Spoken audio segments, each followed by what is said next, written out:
और इसी बीच इस वक्त की एक सबसे बड़ी खबर आपको बता दें, अफगानिस्तान से यह खबर आ रही है, तालिबान अफगानिस्तान की राजधानी काबुल में घुस गया है।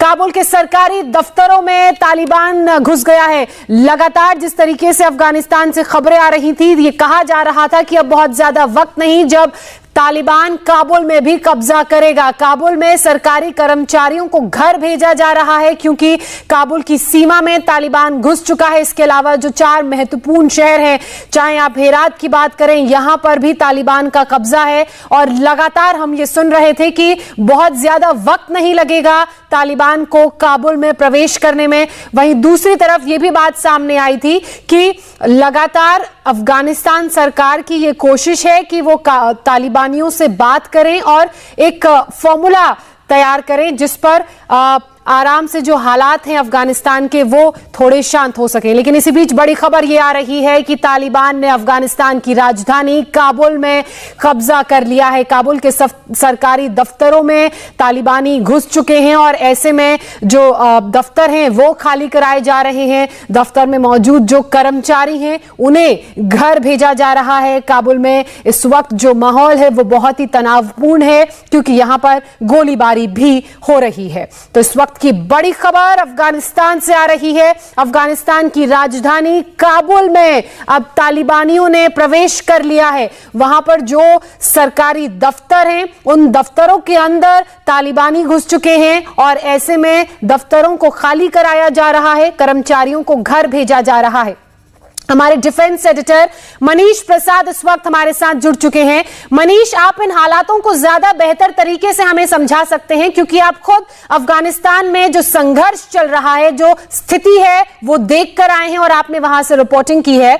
जिस तालिबान के लिए यह कहा जा रहा था कि कुछ दिनों का वक्त उसे काबुल में कब्जा करने में लगेगा, शायद उससे पहले ही वो काबुल पहुंच चुके हैं।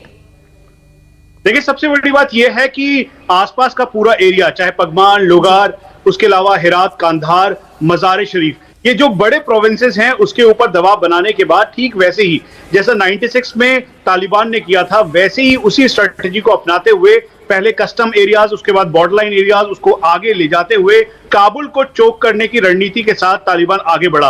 और इसमें सबसे अहम भूमिका निभाई पाकिस्तान ने क्योंकि arms, ammunition, weapons like minded countries के तौर पर तालिबान को वहां से मिलते रहे। और यही वजह है कि अब काबुल के ऊपर दबाव बनाते हुए अब तालिबान ने यहां पर अपना दबदबा कायम किया है। हम आपको यह भी बता दें कि जो हमारे सोर्सेज इस समय अफगानिस्तान में मौजूद हैं, उनके मुताबिक जो यूएस एम्बेसी है उसको पूरी तरीके से खाली करवा लिया गया है। उनके जितने भी डिप्लोमेट साथ में जो उनके वहां पे काम करने वाले यूएस नेशनल थे, उन सभी को सुरक्षित ले जाया गया है। और साथ में जो हामिद करजई एयरबेस है वहां से उनको C-130 में सीधा यूएस रवाना किया जाएगा। उसके साथ साथ ईरान और बाकी जो कंट्रीज के जो डिप्लोमेट्स वहां पर हैं, खासतौर पे यूएस और यूके के, उनके सभी डिप्लोमेट्स वापस जा रहे हैं और वापस जा चुके हैं।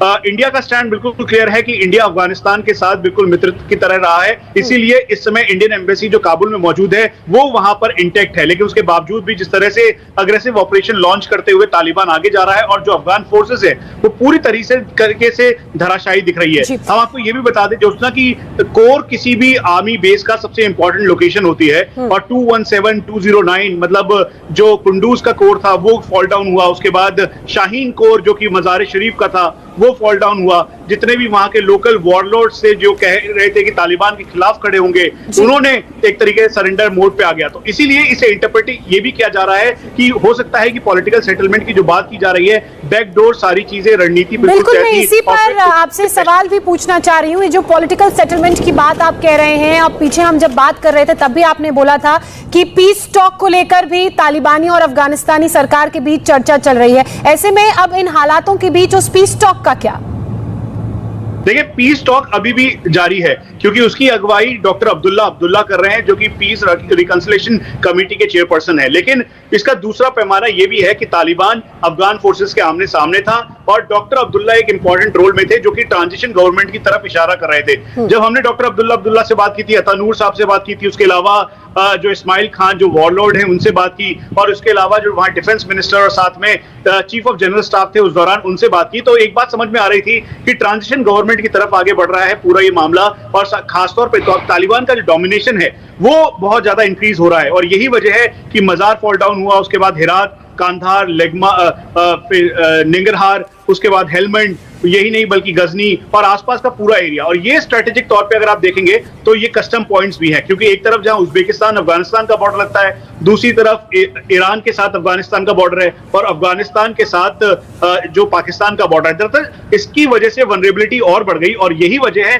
कि दोहा में जो पीस टॉक चल रहा है उसका असर यहां पर देखने को कम मिला, लेकिन डोमिनेशन तालिबान का इतना ज्यादा था जिसकी वजह से एरिया को कैप्चर करते गए। और साइकोलॉजिकल वॉरफेयर में तालिबान और पूरा पाकिस्तान का जो एक साइबर वॉरफेयर टीम थी, उन्होंने ऐसा डोमिनेशन किया कि जो साइकोलॉजिकली अफगान फोर्सेस पूरी तरीके से बैकफुट पे आए। उसके अलावा जो साथ में जो उनके फोर्स पर वहां के लोग थे वो ये समझने लग गए कि ये पूरी तरीके से उनकी हार है। और यही वजह है कि अब भारत में वीजा के लिए एक लंबी कतार लगी हुई है, लोग वहां से अप्रोच कर रहे हैं इंडियन एम्बेसी को, ताकि जो लाइक माइंडेड लोग हैं वो तुरंत। बिल्कुल मनीष, इसी ट्रांजिशन गवर्नमेंट और वहां पर कितने इलाके पर तालिबान ने कब्जा कर लिया है, किन किन प्रांतों पर कब्जा किया है?